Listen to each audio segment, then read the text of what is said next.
Je vais être témoin au milieu de ma génération, annoncer ta parole, éclairer le peuple qui te cherche, témoigner de ton amour à tout ce monde découragé, apporter ta guérison, Seigneur, tous les cœurs qui sont blessés, redire au monde que tu es bon, Seigneur. Bien-aimés dans le Seigneur, je vous salue dans le nom de notre Seigneur Jésus-Christ. J'espère que vous allez bien chez vous. En tout cas, je vous le souhaite. Alors que vraiment tout l'amour de Dieu notre Père et que la grâce de Jésus et la communion du Saint-Esprit soient votre lot aujourd'hui encore.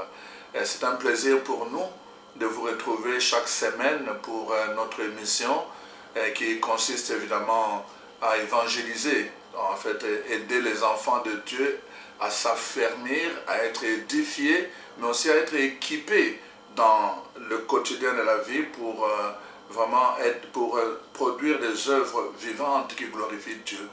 Alors c'est de notre responsabilité de partager tout ce que nous avons. La Bible dit ceci dans les livres des Hébreux, aux Hébreux, le chapitre 11 en particulier, le verset 12, que ceux qui marchent selon la foi et rendent un témoignage. Donc ça commence d'abord par définir ce que c'est la foi, c'est une assurance. Alors ceux qui ont cette foi-là, donc rendent témoignage. L'importance du témoignage est soulignée dans tous les actes des apôtres.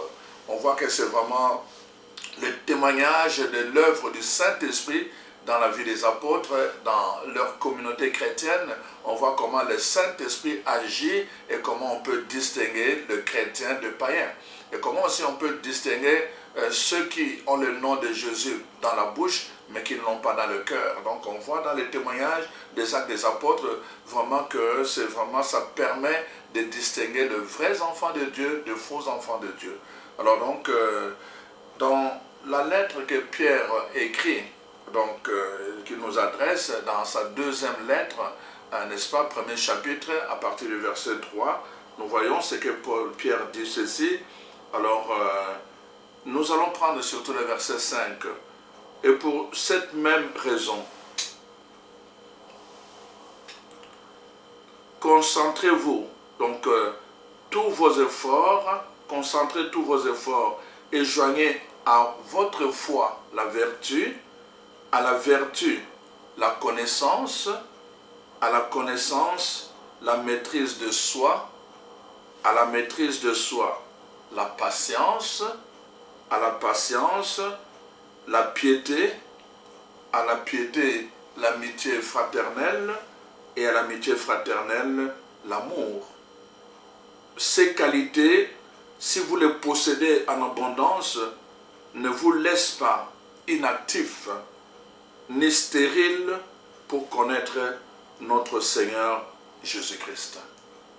Donc, il y a des qualités. Nous ne pouvons pas simplement nous contenter d'avoir la foi. La parole de Dieu dit, quand nous parlons de croissance, un enfant de Dieu doit croître. Jésus, Jean-Baptiste croissait devant Dieu et devant les hommes.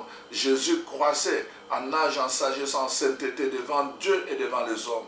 Et l'apôtre Pierre, nous montre que nous ne pouvons pas nous contenter simplement de la foi. À notre foi, nous devons joindre autre chose que simplement la foi, dont nous voyons comment il met la vertu. Il faut qu'il y ait aussi de la vertu. Nous ne pouvons pas être simplement dire nous allons à l'église. Alors, à la vertu, nous devons avoir une certaine connaissance qui nous permette vraiment de marcher, de connaître la volonté de Dieu et de marcher selon cette volonté. Et aussi, il dit, à cette connaissance, nous devons ajouter la maîtrise de soi. Nous avons besoin de la maîtrise de soi. Il y a tellement de situations qui peuvent nous mettre en colère, qui peuvent nous faire sortir de notre état, n'est-ce pas, et qui, finalement, peut devenir un contre-témoignage. Les gens vont dire, mais voilà, il parle de ceci, il prêche ceci, il prie comme ceci, il donne des leçons, et puis voilà, maintenant que la chose lui arrive, il n'est pas capable de se maîtriser. Nous en avons besoin en plus de notre foi. Et la parole de Dieu dit, à la maîtrise de foi, de soi, nous devons joindre la patience. Dans le mot patience, il y a une souffrance. Pati, en latin, c'est souffrir. Donc il y a une souffrance. Cette souffrance qui permet d'attendre. Donc il y a une souffrance dans l'attente. On appelle cela en français la patience.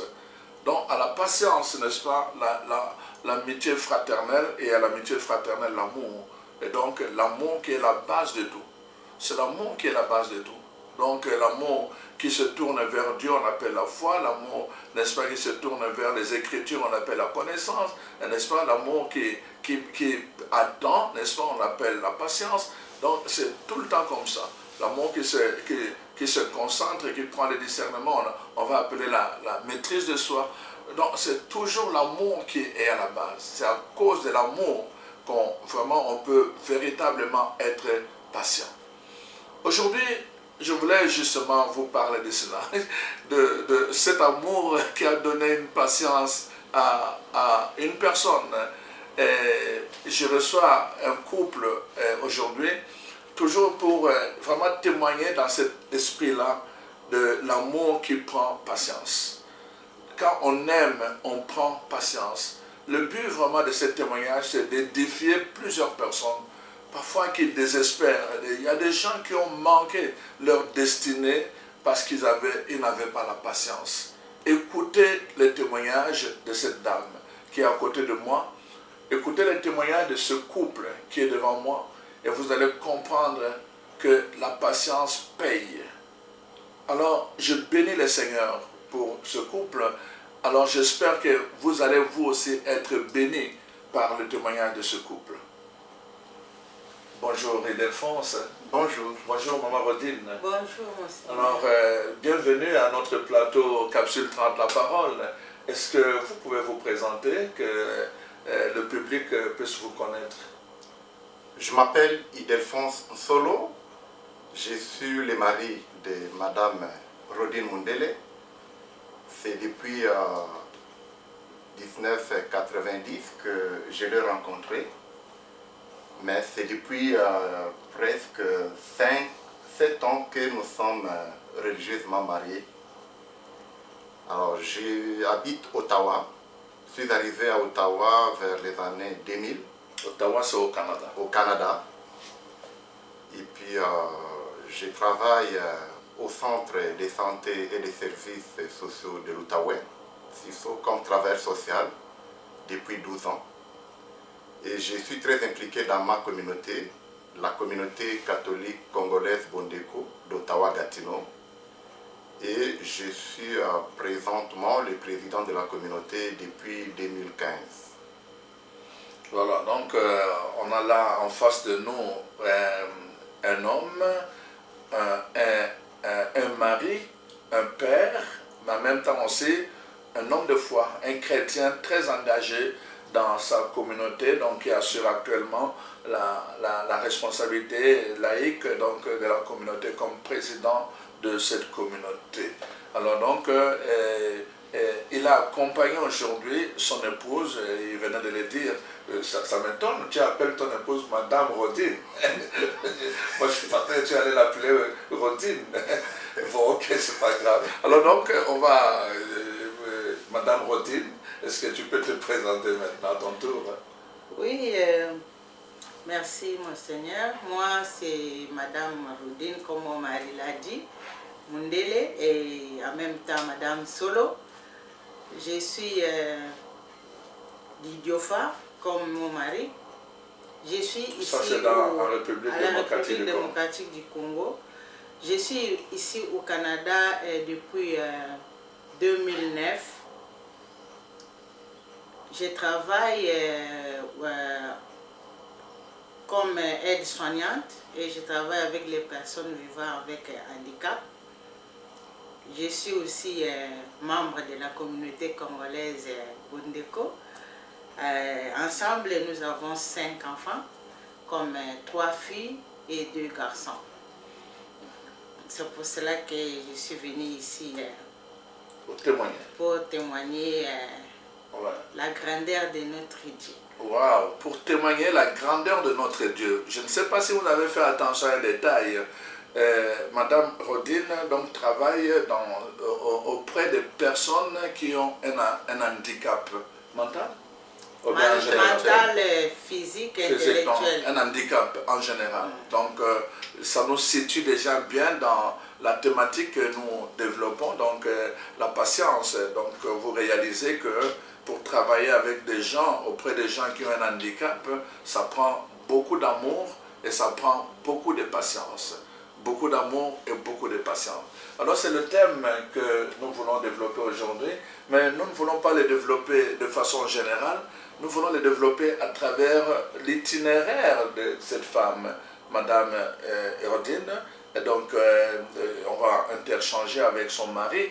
Alors donc je vous laisse la parole, Maman Rodine. Parlez-nous un peu de vous dans cet itinéraire. Comment vous situez cette question de la patience dans votre itinéraire et dans votre vie de foi? Merci mon Seigneur. Chers amis, chers frères et sœurs, je vous dis que pour moi la patience c'est vraiment la clé de la réussite des enfants de Dieu. Si je dis ça parce que moi-même je l'ai vécu, j'ai commencé avec mon mari, comme il vient de le dire, en 1990. Mon mari, lui, partait aux études à Lubumbashi, en République démocratique du Congo. Moi, je restais à Idiofa aussi, à la République démocratique du Congo. Mon mari a fini ses études, moi aussi j'ai fini mes études. Là, vous êtes fiancés? Là, vous êtes fiancés ou bien... Là, on était des amis, je peux dire, parce qu'il ne me disait même pas. Il ne me disait pas si on va se marier ou quoi. Mais moi, là, d'habitude, quand j'étais une jeune fille, mes amis, comme c'était des garçons, je voulais vraiment me promener avec des garçons parce que je voulais pas me chamailler, je voulais pas me chicaner. Je voyais mes amis filles se chicaner chaque fois, se chamailler avec les autres, mais moi ça me faisait peur. Je voulais vraiment être amie avec des garçons, hein. Je faisais tout ce que des amis faisaient garçons. Alors par là, quand je me suis rencontrée avec mon mari, je partais comme au travail, c'est des travaux des écoles, des travaux de l'école. Là, j'étais même pas, je m'habillais même pas comme je m'en vais dans une fête. Donc, on s'est rencontrés comme ça. C'est la première fois que je l'ai vu. Alors, j'étais comme... Il me dit, on va se parler. Je dis, on va se parler en quoi? C'est comme ça qu'on s'est rencontrés. Alors, au moment où lui il partait à Lubumbashi, moi je restais à Idiofa. Ça faisait des années, donc en 1990 jusqu'à 1995, je pense qu'on a commencé à se fréquenter. Alors là, il m'avait dit qu'il m'aime. 90 à 95, combien d'années? 5 ans. 5 ans. Donc, ils ont commencé à se fréquenter pendant 5 ans. Là, moi, là, il partait, moi, je restais.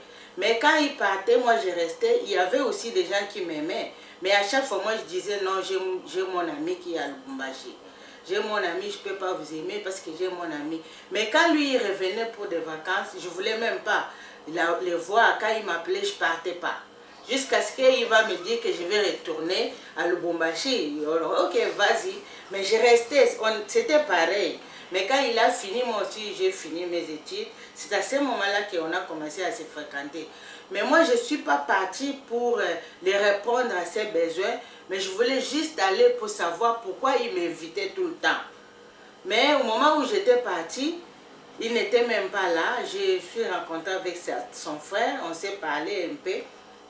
À un moment donné, il est venu, donc il m'a vu, on était allé pour parler un peu, donc on s'est parlé, mais moi je sentais que c'est vraiment un homme, et c'est vraiment un ami. Moi je le prenais comme un ami, je ne savais pas que ça va tourner un jour. Donc après, donc, je me suis attachée à lui aussi, Dans ce moment-là qu'on a commencé. Mais avant, il partait, moi je restais. Je l'attendais, mais je voulais vraiment pas être proche de lui. Donc quand on s'est rencontrés, on a commencé à se fréquenter, j'ai senti que c'était un homme. Donc après ça, il s'est préparé parce qu'il a fini ses études, il s'est préparé pour venir à Kinshasa. Alors quand il est venu à Kinshasa, là moi je suis restée enceinte un mois. Alors donc pour situer un peu les choses, donc au début en fait Madame Rodine est vraiment dans le nord-ouest du pays et donc son mari actuel Ildefonse est donc à l'est du pays. Il est allé étudier. Lubumbashi c'est l'est. Oui. Donc il est allé étudier à l'est. C'est vraiment une grande distance. Et donc nous sommes ici dans le pays où parfois la correspondance, la poste n'est pas aussi opérationnelle comme on le souhaiterait. Alors donc avec c'est tout ça qu'il faut prendre dans le contexte de la genèse de leur amour. Donc on voit déjà toute cette distance, ils vont être fiancés pendant 5 ans, encore là, remarquez le temps que cela prend, et puis là finalement, donc Madame Rodine se retrouve enceinte, et puis comme son fiancé à l'époque, vient s'installer à la capitale du Congo, qui est Kinshasa. Donc voilà. Ok, quand il est venu à Kinshasa, à la capitale, moi je suis restée dans mon pays, dans la commune, je peux dire, à Idiofa. J'étais enceinte 1 mois. Après ça, la famille s'est organisée pour venir se présenter, parce que les parents se connaissaient aussi. On était dans une même ville. Alors quand elle parle de parents, ils sont venus se présenter, c'est une expression en fait pour dire que on a voulu officialiser en fait leur relation, donc officialiser, c'est-à-dire le reconnaître officiellement comme fiancé entre les deux familles, la famille d'Ildefonse et la famille de Rodine. Donc ça c'est une cérémonie qui se fait souvent donc, dans ce pays-là. Donc voilà. Alors là, il est à Kinshasa, à la capitale. Moi, je suis restée. L'enfant est né.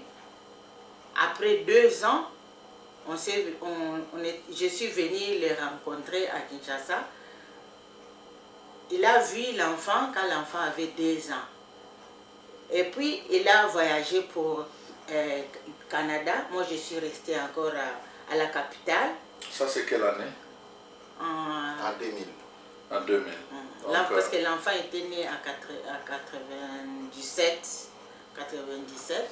Donc en 2000, on se vit. Après 2 ans, lui, il a voyagé pour Canada en 2000. Moi, je suis restée encore au pays, à la capitale. Quand je suis restée à la capitale, les téléphones n'étaient pas comme aujourd'hui. Tu ne peux même pas écrire la lettre pour envoyer à un autre endroit. Donc j'avais vu des couleurs et des couleurs. J'ai vécu des bons et des mauvais, des hauts et des bas. Dans tout ça, moi je croyais en Dieu. J'avais confiance en Dieu et j'avais confiance en mon mari. Parce qu'il n'y avait aucune fois qu'on s'est chicané, on s'est chamaillé. Je n'ai pas perdu l'espoir. Et je n'étais même pas découragée pour dire que il va m'abandonner. Donc, il y a même des gens qui racontaient beaucoup de choses sur moi, des gens qui me décourageaient, qui me parlaient des affaires. Moi, je tenais toujours. Je ne me suis jamais découragée. J'avais confiance, j'avais la foi en Dieu et chaque fois, moi, je priais les chapelets. Je partais tout le temps à la grotte. Tout ce que moi j'ai vécu, je ne peux pas raconter tout, mais j'en avais vu des couleurs. Même les gens, même les membres même de ma famille propre. Je ne me suis jamais découragée. Je disais tout le temps à Dieu, et il y avait des chansons, il y avait des musiciens qui chantait, malgré la durée de la nuit, le soleil finira par apparaître. Et c'est ce qui me donnait la force. Et moi, je disais tout le temps à Dieu, je dis, ce que vous avez commencé, je sais que vous allez le finir. Il y a des gens qui me disaient, tu vas aller au Canada là. Moi, je pense que ton mari là, il va même pas te regarder. Tu vas aller au Canada lorsque tu vas devenir vieille. Et moi, je me suis dit, ce que vous disiez là, c'est pas Dieu qui le dit, c'est vous. Mais moi, j'ai l'espoir. Moi, je crois en Dieu et j'ai confiance. Et j'ai confiance en mon mari. Je sais que je vais aller, même si je me suis restée avec 1 mois seulement de ma jeunesse, je vais avoir un enfant. Et l'enfant là, ça va être un garçon. Je vais lui donner le nom fils de la promesse. Waouh! Alors, donc, je ne sais pas si vous vraiment vous suivez les témoignages de Madame Rodine. Ça nous situe dans la perspective de la foi et l'amour et la patience. Donc, d'abord, voilà, elle s'attache à sa fiancée. Sa fiancée la quitte pour 5 ans. Il va aller étudier vraiment très très loin à l'est du pays. Et puis là, finalement, après les études, il vient s'installer à la capitale, à Kinshasa, pour trouver un emploi. Là, c'est beaucoup plus facile de trouver un bon emploi. Donc, Rodine la rejoint à Kinshasa, donc à la capitale, donc pour partager ce moment ensemble. Et puis, surtout qu'elle avait un bébé avec. Et puis, quelques temps après, donc 2 ans après, et Delphonse devait quitter encore la capitale Kinshasa parce que il devait venir étudier au Canada. Il y avait une opportunité pour qu'il vienne étudier au Canada. Mais le problème, comme je vous disais, le problème de la poste, c'est qu'elle n'est pas opérationnelle dans le pays d'où Rodine venait, donc où il restait. Alors donc, voyez-vous, cette distance en temps, depuis le commencement, une distance pendant 5 ans, il vient 2 ans après, finalement l'homme se retrouve ici au Canada, et elle reste avec un enfant, et pendant ce temps-là, donc la communication est très très difficile, il n'y avait pas la facilité comme aujourd'hui avec les WhatsApp et avec les cellulaires, donc très très difficile, alors donc tout le monde tombe dans le désespoir. Ici, je voulais faire un lien avec l'histoire de Job. Vous voyez, quand Job est frappé, n'est-ce pas, tous ses amis, tout le monde vient, sa famille, son épouse, tout le monde vient le décourager pour dire, mais pourquoi tu continues à croire en Dieu? À quoi bon, regarde comment tu es devenu, tu as abandonné, tu as subi ceci. Et c'est exactement ce qu'elle va subir elle-même. Ses amis vont la décourager. Sa propre famille va la décourager. Donc les gens vont venir dire, mais pourquoi tu continues à attendre un homme qui est parti au lieu de te marier avec quelqu'un d'autre? Nous sommes dans ce contexte-là quand nous parlons de l'amour, de la foi et de la patience. C'est très très important parce que nous savons d'expérience que d'autres personnes auraient pu abandonner et chercher d'autres voies. Nous allons voir un peu l'aboutissement de cette histoire. Comment Dieu bénit ceux qui marchent dans la foi, l'amour et la patience. Et alors... Excuse-moi, M. l'abbé, je pense que j'ai oublié une chose. Quand je suis arrivée à la capitale, l'enfant avait 2 ans. Quand je suis restée enceinte d'un mois. Alors, quand on était ensemble, on a fait seulement 2 semaines. C'est pendant 2 semaines qu'elle a vu l'enfant et il nous a laissé encore. Wow. Après ça, il a revu l'enfant au Canada quand l'enfant a eu 11 ans. Donc c'était 11 ans, nous sommes arrivés... Mais non, parlez-nous d'abord de ce temps que tu es resté là, en train de vivre ces drames-là, et en train de vivre dans la patience.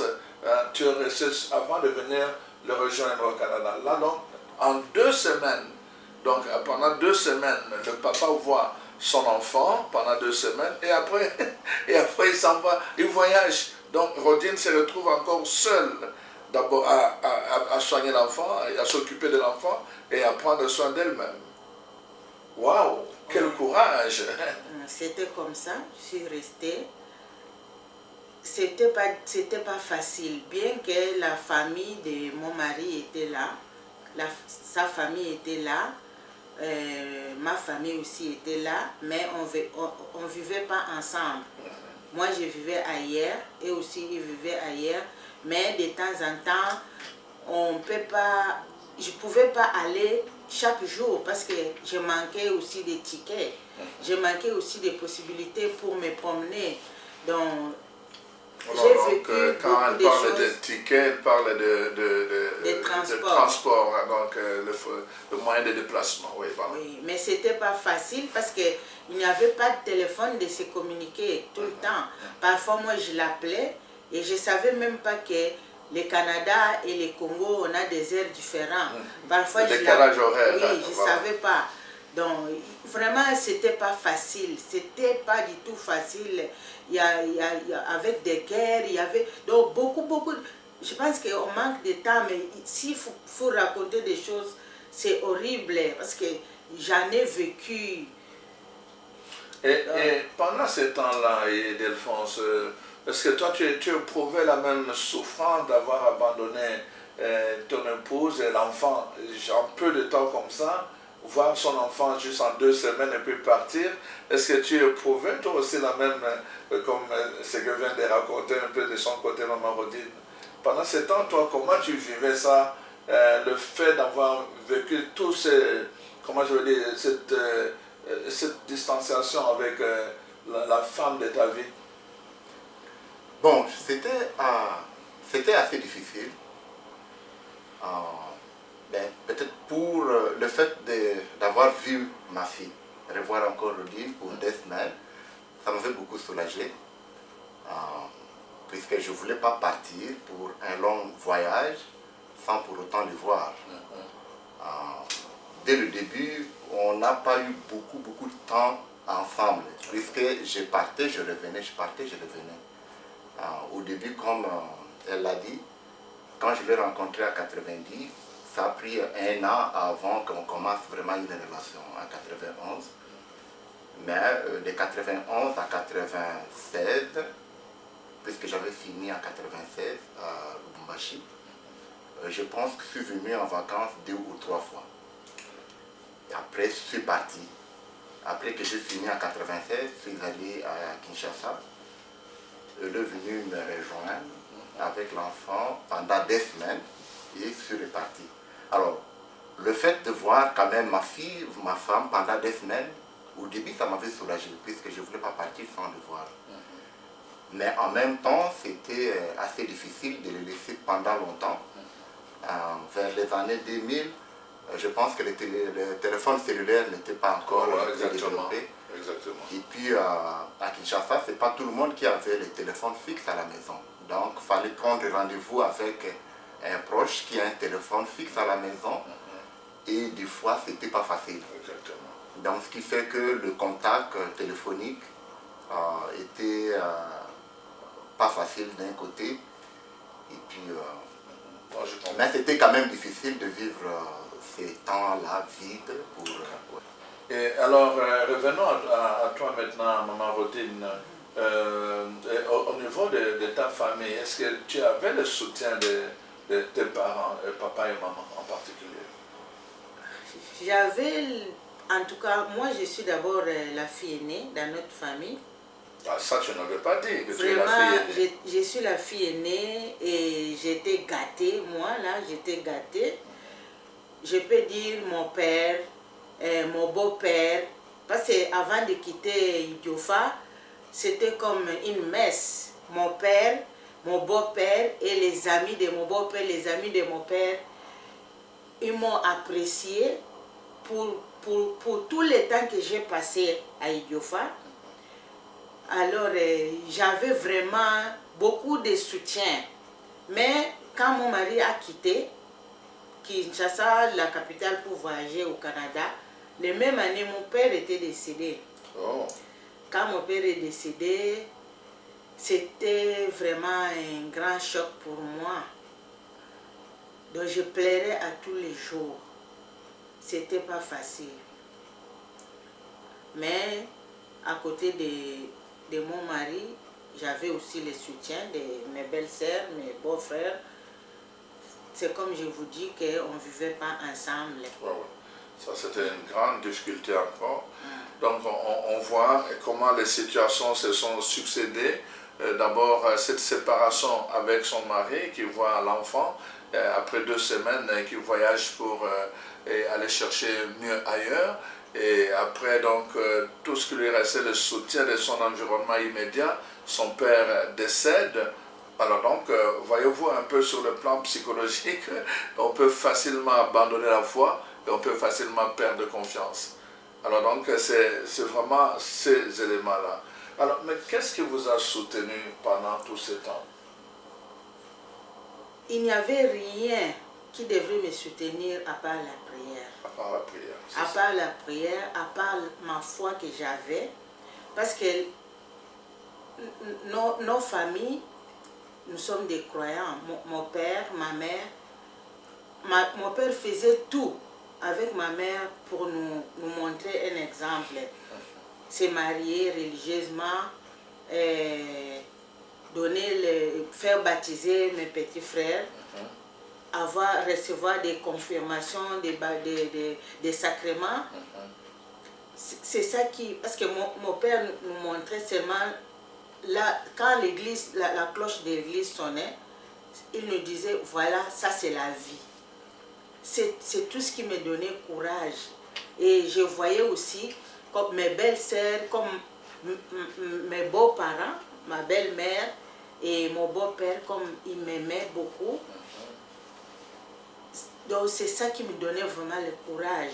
Je ne pouvais pas les décevoir. Chaque fois, c'est comme, quand je me promenais, c'est comme quelqu'un qui me parlait dans mon oreille. Regardez toujours devant. Et quand je me promenais, je peux dire que la capitale, là, Kinshasa, il y a beaucoup de choses. Il y a des habits, il y a des choses qui peuvent m'attirer, mais je vivais comme mes yeux étaient fermés, mes oreilles étaient fermées, ma bouche était fermée et mon esprit regardait tout le temps au ciel. Je croyais tout le temps.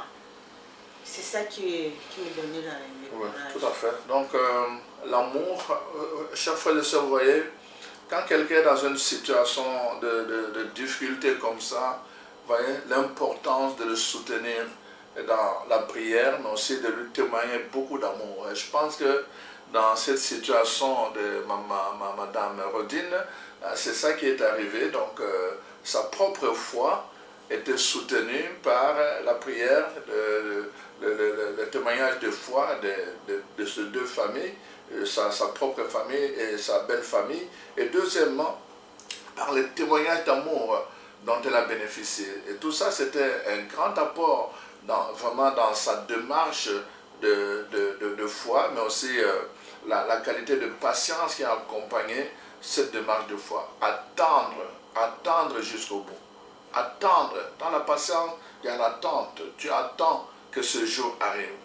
Tu attends que ce jour arrive. Ce jour, se retrouver son mari, qui puisse vraiment se retrouver ensemble.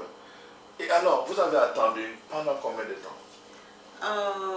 Je peux dire 11 ans. Pendant 11 ans, vous avez attendu. Oui.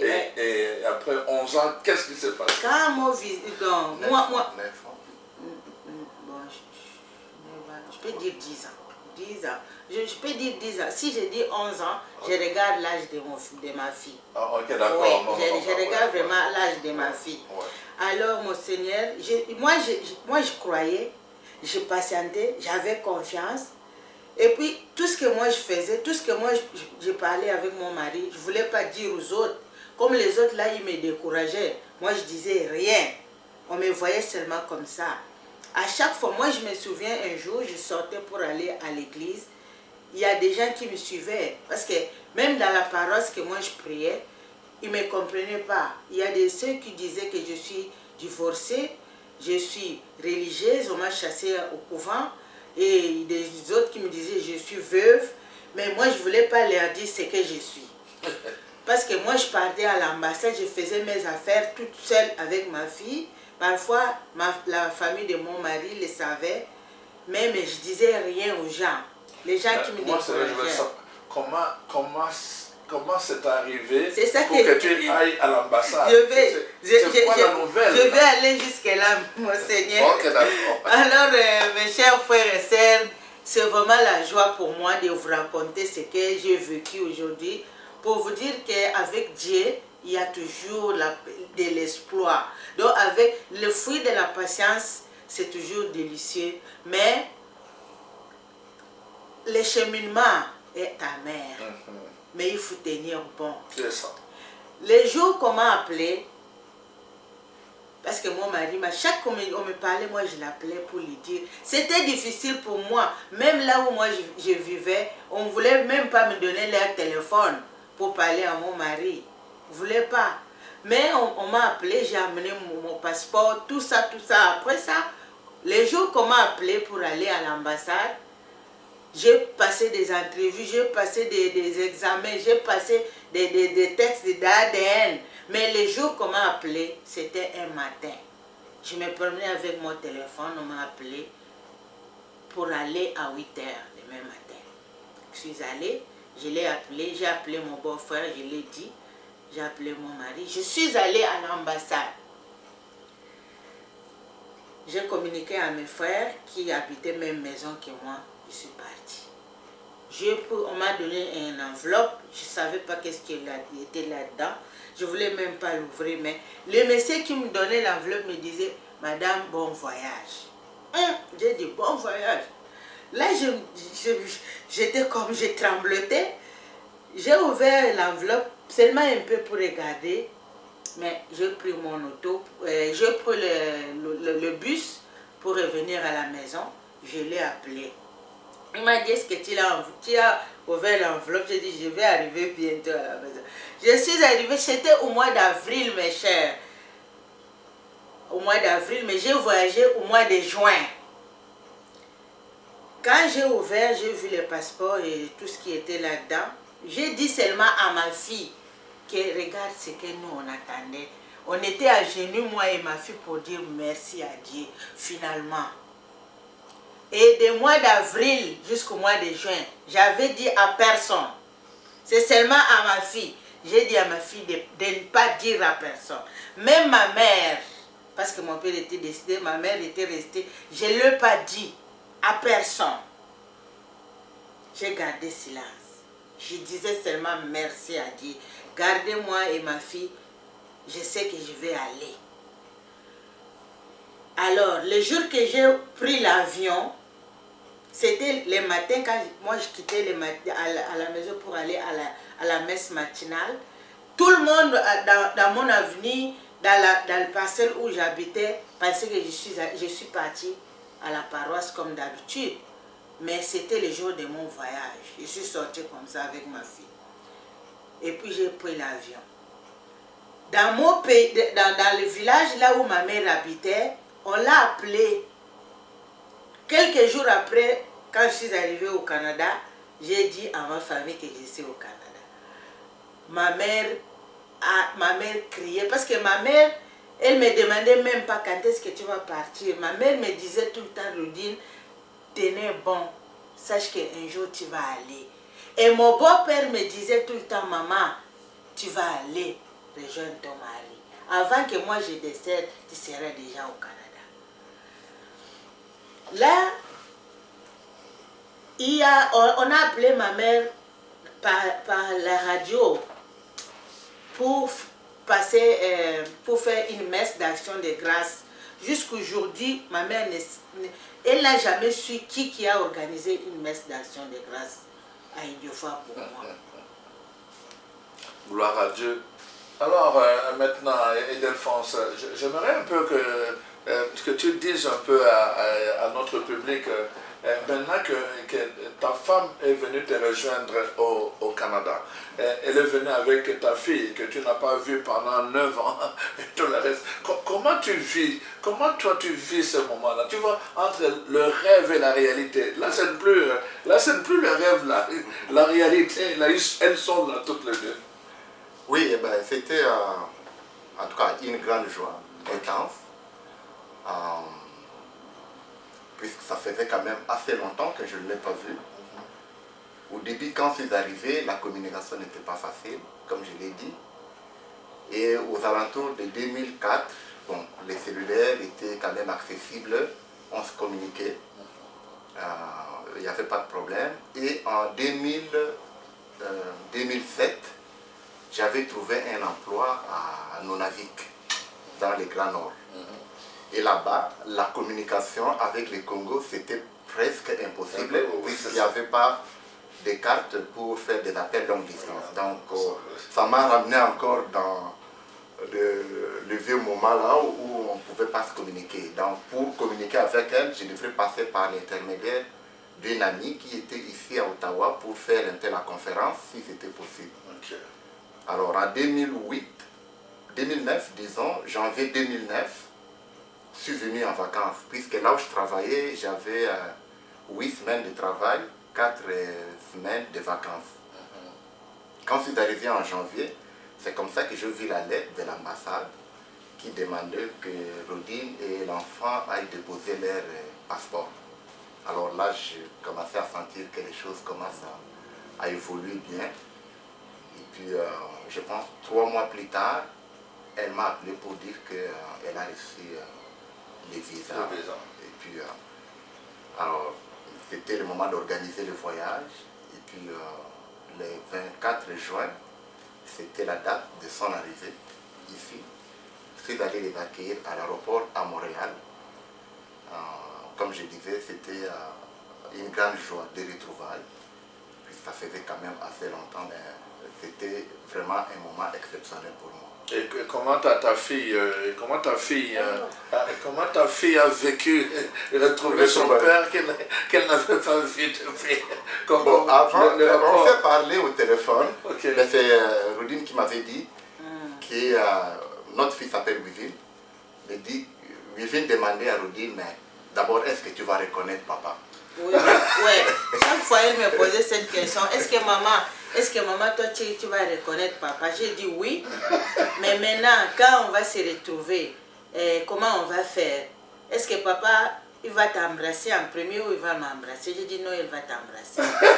J'ai dit oui, il va m'embrasser. Mais arrivé aussi à l'aéroport, elle me demandait tout le temps, maman, on va prendre les bus, on va aller. J'ai dit on va prendre les bus, mais moi je ne connais pas où on va aller. Quand on va sortir, on va se croiser avec papa. Est-ce que tu vas les reconnaître vraiment? J'ai dit oui, je vais les reconnaître. En sortant aussi, je lui ai montré de l'eau. Regarde, papa, il a laissé les chariots qu'il avait. Il était vraiment content. Excité aussi. Waouh, ça c'est vraiment... c'est ça. Alors toi-même, comment tu as vécu le retrouvailles avec ton mari après tant d'années d'attente? Tu as pleuré, Là, quand je l'ai vu, je ne savais pas quoi faire. Je ne savais pas, j'étais comme perdue. Ouais. C'est comme si on rêvait encore. Oui, je sais. Et puis, à la maison, même quand on était ensemble, il y avait des fois que je lui disais, oh, je vais rentrer. Donc, je vais retourner. Fais vite parce que moi, je dois...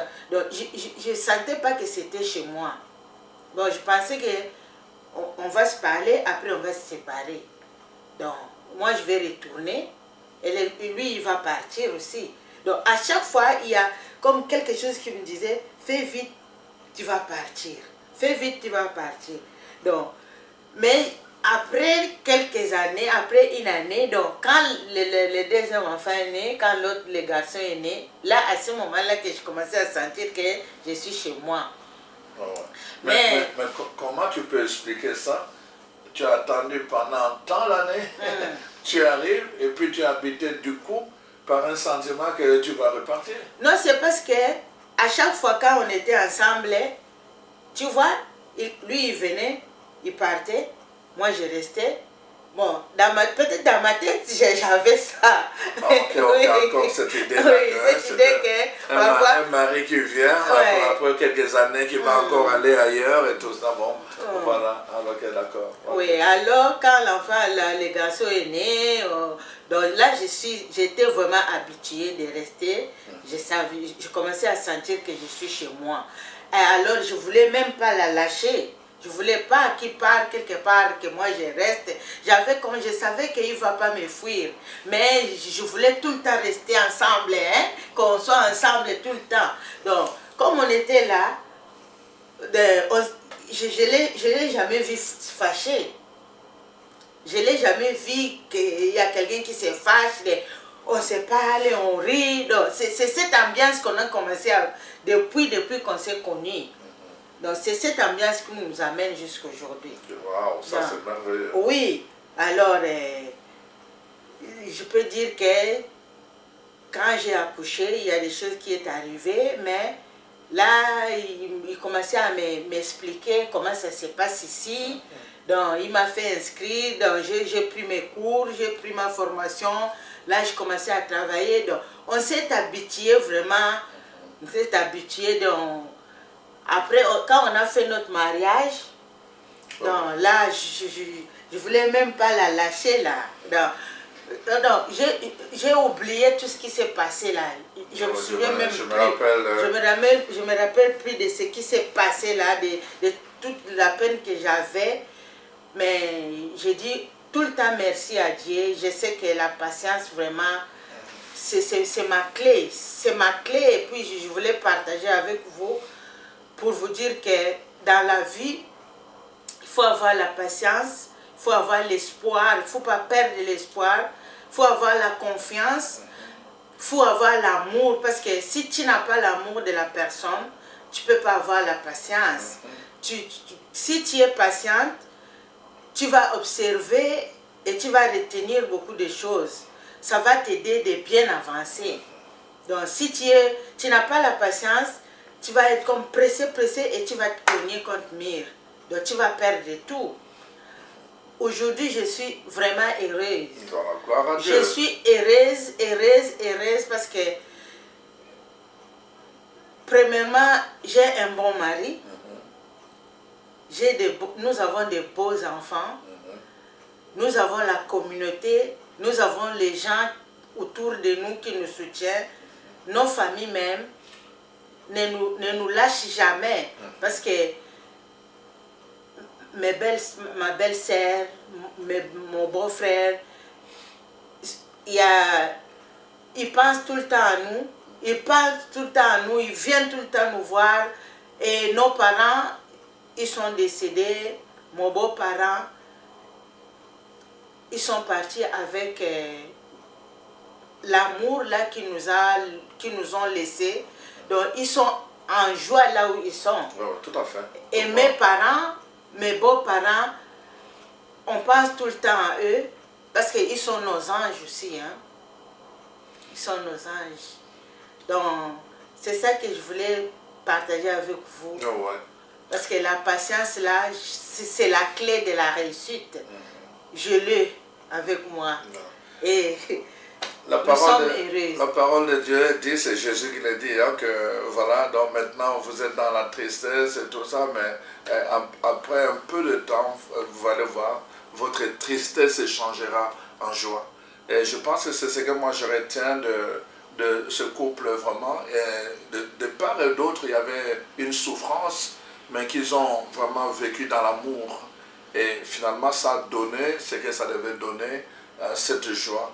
Vous entendez comment Mme Rodine dit, elle est heureuse aujourd'hui, mais vraiment c'est une joie, un bonheur qu'elle a préparé. C'est le résultat de toutes ces années de patience, d'amour et de foi. Donc c'est très très important, chers frères et sœurs, chacun a son histoire, mais l'histoire des autres nous permet aussi de grandir dans notre cheminement. Parfois, ça vient nous rejoindre dans la façon de répondre à nos propres défis. Et c'est très, très important. Je vais vous demander quelque chose de surprise. Écoutez, le jour de leur mariage, je me rappelle, vous avez chanté tous les deux pendant la procession un chant. Vous vous rappelez que vous avez chanté? Oui. Vous vous rappelez? Oui. Alors, ce chant est vraiment dans la langue de leur communauté congolaise. Vous voyez où je vois là? Oui. Vraiment dans la communauté congolaise. Mais c'est... Explique-nous un peu ce chant, qu'est-ce que ça veut dire? le chant que vous avez chanté pendant la procession, tu te rappelles quoi? Bon, il y avait Kembona Yahweh. Non, non. Et puis... Bon, c'était ça. Ouais, c'est ça.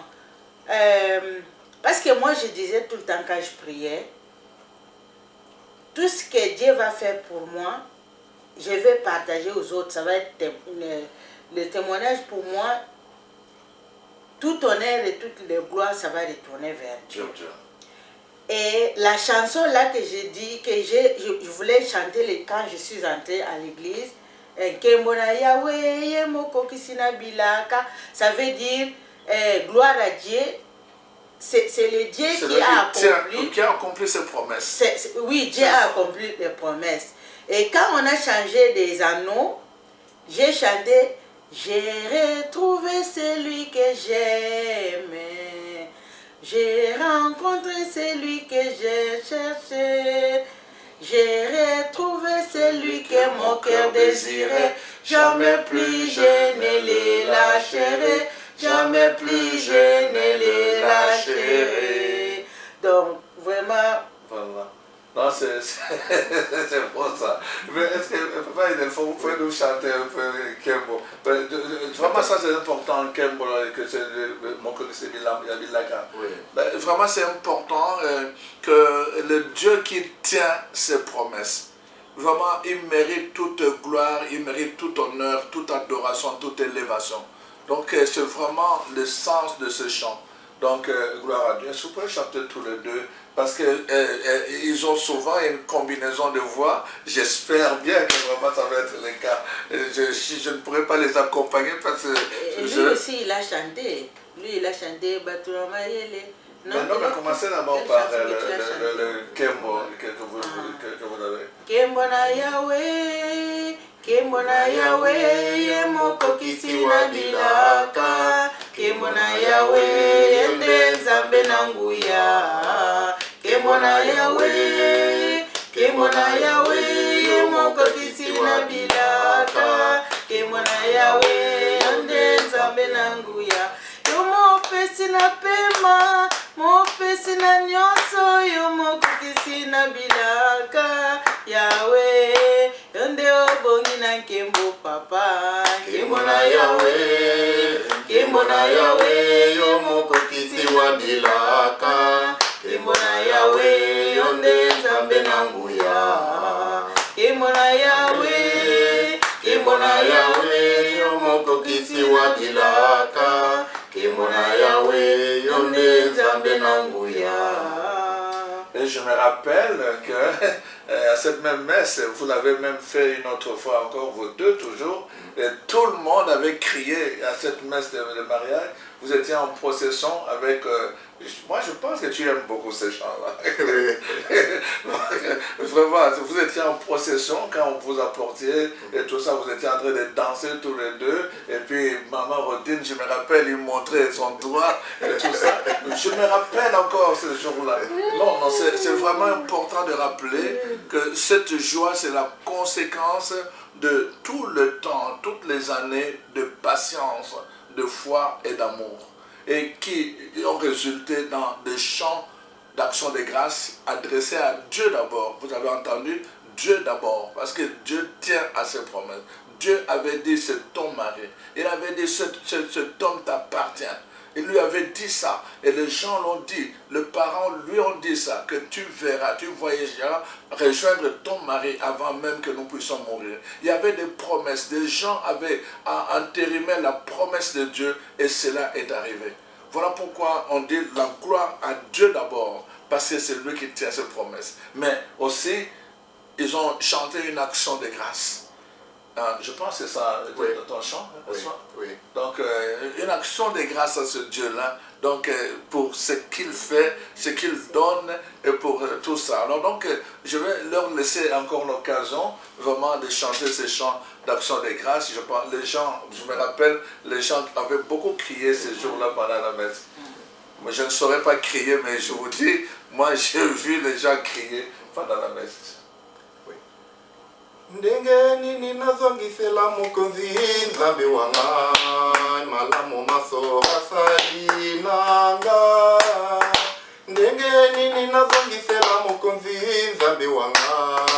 malamu maso asali nanga nazali na nyongo ya bolingo boye bolingo bwaseko nazali na nyongo ya bolingo boye bolingo bwaseko bato bamayele bakomu bamboka polakisanga ndenge nini nakoki kotondo nkolo bato bamayele bakomu bamboka polakisanga ndenge nini nakoki kosepelisa nkolo nabonzela ye waloto eloko nini ye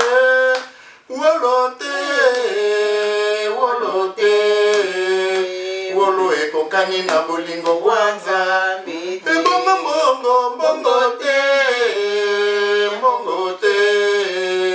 mbongo ekoki kosomba bolingo bwanza mbete nayembela ye loyembo ya botondi ye ndenge nini nazongisela mokonzi nzambe wanga malamu maso asali nanga ndenge nini nazongisela mokonzi nzambe wanga malamu maso asali nanga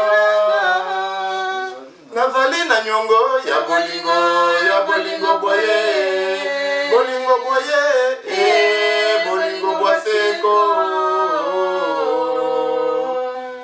Alors donc, vous voyez, comment puis-je, d'ailleurs c'est le psaume, hein, comment rendrai-je au Seigneur tout le bienfait dont il m'a comblé? Comment? Donc, j'ai une dette envers lui, simplement, vraiment une dette d'amour. Et c'est vraiment tout le sens du chant que Delphonse et Rodine ont entonné ce jour-là à deux pour rendre grâce au Seigneur qui les a bénis après plusieurs années de patience pour qu'ils se retrouvent finalement ensemble et qu'aujourd'hui qu'ils parlent d'une vie heureuse. Alors c'est tout ce qui leur reste, c'est cette dette d'amour qu'ils auront à vivre au quotidien. Alors voilà, c'est avec ça que nous terminons notre mission d'aujourd'hui, espérant vraiment que ça vous a apporté quelque chose. C'est très très important, nous revenons encore là-dessus, sur l'importance de la patience, mais la patience vient d'abord de l'amour. C'est parce qu'on aime qu'on peut prendre patience. L'amour prend patience. La patience doit être nourrie par la foi. C'est parce que nous croyons que Dieu est capable de tenir à ses promesses que nous continuons à garder patience et à attendre que le temps de Dieu arrive. La patience, c'est vraiment toute une école que nous devons vraiment apprendre. Une école dans laquelle nous sommes invités vraiment à apprendre les vertus de Dieu. Parce que quand nous avons toutes ces qualités-là, ça ne pourra pas nous laisser stériles.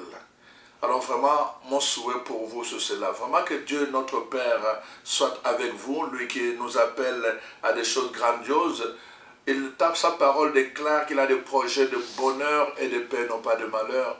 Alors vraiment que par ce témoignage, que vraiment des cœurs brisés soient restaurés et que vraiment des gens découragés puissent être fortifiés et que tous ceux qui ont désespéré retrouvent une lumière qui puisse les guider sur leur chemin. Et vraiment que cette lumière vienne jusqu'à vous et que ce témoignage vienne vous fortifier dans votre cheminement de foi. Que le Seigneur lui-même vous bénisse, que le Seigneur se tourne vers vous, qu'il vous tourne sa face et qu'il vous donne cette assurance d'être votre abri, votre protection pour que vous ne puissiez pas désespérer. Et comme dit l'apôtre Paul, que rien, ni la mort, ni le dénuement, ni la faim, que rien, ni la persécution ne puisse vous séparer de l'amour de Dieu. C'est ma prière pour vous en ce jour, au nom de Jésus. Amen. Amen.